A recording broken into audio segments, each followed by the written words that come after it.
Man mag's kaum glauben, aber heute geht es wirklich mal um ein Zoom-Objektiv. Um genau zu sein, um das Tamron 17 bis 70 mm f2.8, was mir Tamron freundlicherweise leihweise zur Verfügung gestellt hat. Wie jedes Jahr sind wir auch dieses Jahr nach Weihnachten in die Schweiz gefahren. Und dort habe ich mit dem Tamron natürlich nicht nur gefilmt, sondern auch ein paar Fotos geschossen. Leider viel zu wenig, aber dennoch hat es für eine Entscheidung gereicht, die ich euch natürlich erst am Schluss verraten werde.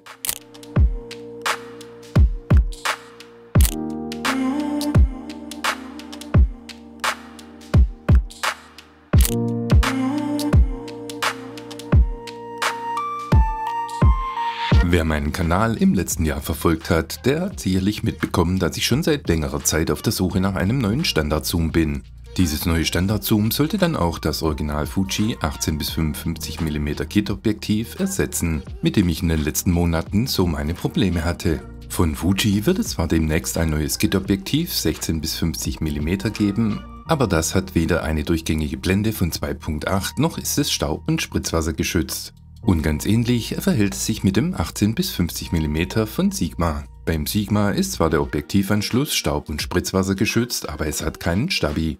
Ich möchte das Sigma hier auch gar nicht weiter werten, da ich es noch nicht getestet habe. Somit bin ich also jetzt nach langem Überlegen bei dem Tamron 17 bis 70 mm gelandet, auch wenn mich die Größe zuvor etwas abgeschreckt hatte.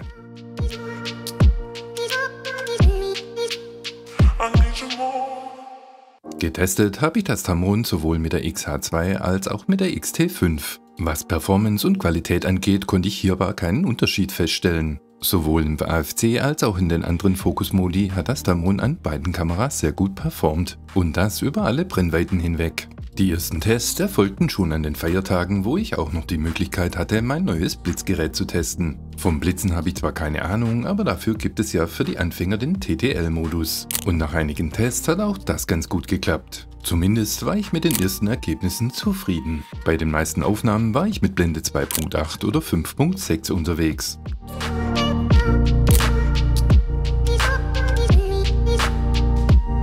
Was mich am Tamron am meisten fasziniert, ist der enorme Brennweitenbereich. 17 bis 70 mm im APS-C-Format, entsprechend im Kleinbildformat 25,5 bis 105 mm. Somit dürfte das Tamron nicht nur für Landschafts- und Eventfotografen, sondern auch für Porträtfotografen interessant sein. 105 mm Brennweite bei Blende 2.8 ist schon lecker.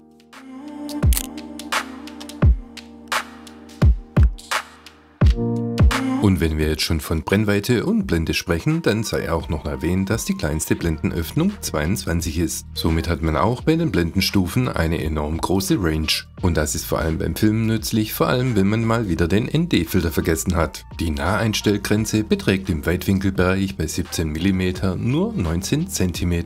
Bei aufgesetzter Sonnenblende stößt man also fast an das Motiv an. Im Telebereich, also bei 70 mm, ist man aber schon ein Stückchen weiter weg. Dort sind es nur noch 39 cm. Was summa summarum aber immer noch besser ist als beim Fuji Kit-Objektiv.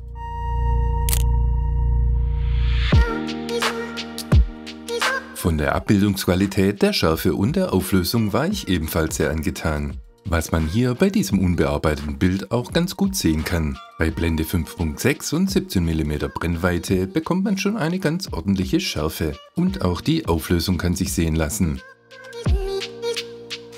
Die durchgängige Offenblende von 2.8 habe ich natürlich dann auch bei den unterschiedlichsten Brennweiten getestet. Schärfer geht natürlich immer, aber gerade bei diesen nicht ganz einfachen Lichtbedingungen hat das Tamron absolut gute Ergebnisse abgeliefert. Was mir ebenfalls sehr gut gefallen hat, ist die Farbwiedergabe. Es gibt keinen Farbstich und auch wenn man mal den falschen Weißabgleich erwischt hat, dann lässt sich das Ganze später recht gut korrigieren.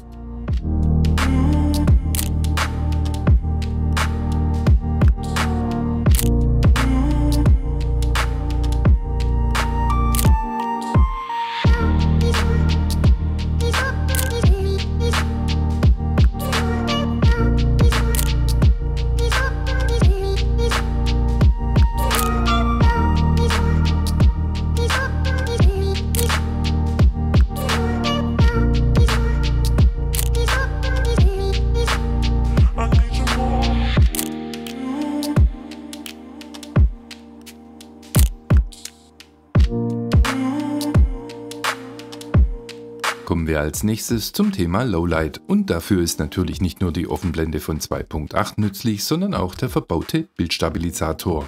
Wie viel Blendenstufen der jetzt genau bringt, darüber habe ich keine Informationen gefunden, aber ich würde mal so schätzen 4 bis 5. Für mich als Stativmuffel ist das absolut praktisch, da ich unheimlich gerne aus der Hand fotografiere und auch filme.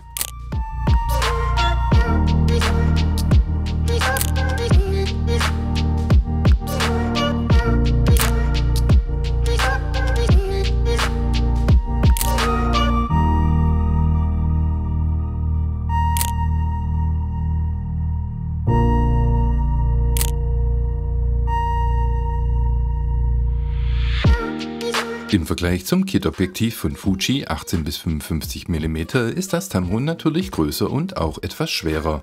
Das Tamron wiegt 530 Gramm und ist fast doppelt so hoch wie das Kit-Objektiv von Fuji. Im Gegensatz zum Kit-Objektiv von Fuji ist das Tamron staub- und spritzwassergeschützt, zumindest am Objektivanschluss. Der Filterdurchmesser beträgt 67 mm und das Tamron kommt mit einem integrierten Bildstabilisator. Leider kommt das Tamron ohne eigenen Blendenring, sodass die Blende über das Drehrad verstellt werden muss. Im Gegensatz zu den Fuji-Objektiven sind Zoomring und Fokusring vertauscht. Beide sind aber sehr leichtgängig und gut bedienbar. Alle Fokusmodi funktionieren ohne Probleme und performancetechnisch konnte ich hier keinen Unterschied zum Kit-Objektiv feststellen. Das Einzige, an das man sich gewöhnen muss, ist die Größe, wobei mich das Gewicht jetzt gar nicht so stört. Geliefert wird das Tamron mit beiden Objektivdeckeln sowie einer Sonnenblende.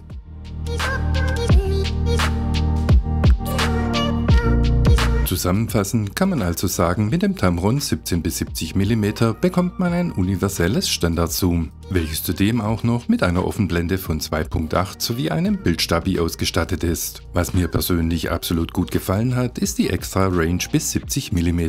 Und was mir nicht so gut gefallen hat, ist, dass der Zoom und der Fokusring vertauscht sind. Und natürlich wäre es auch noch schön, wenn das Tamron einen Blendenring hätte. Bis dato bin ich auch absolut zufrieden mit den Ergebnissen. Man kann mit dem Tamron nicht nur fotografieren, sondern auch filmen. Da es für mich noch viel zum Testen gibt, habe ich mittlerweile auch ein eigenes bestellt. Damit wären wir für heute auch schon wieder am Ende. Ich hoffe, das kleine Review hat euch gefallen. Bei Fragen oder Anmerkungen schreibt mir gerne in die Kommentare. Vielen lieben Dank fürs Zuschauen und bis zum nächsten Mal.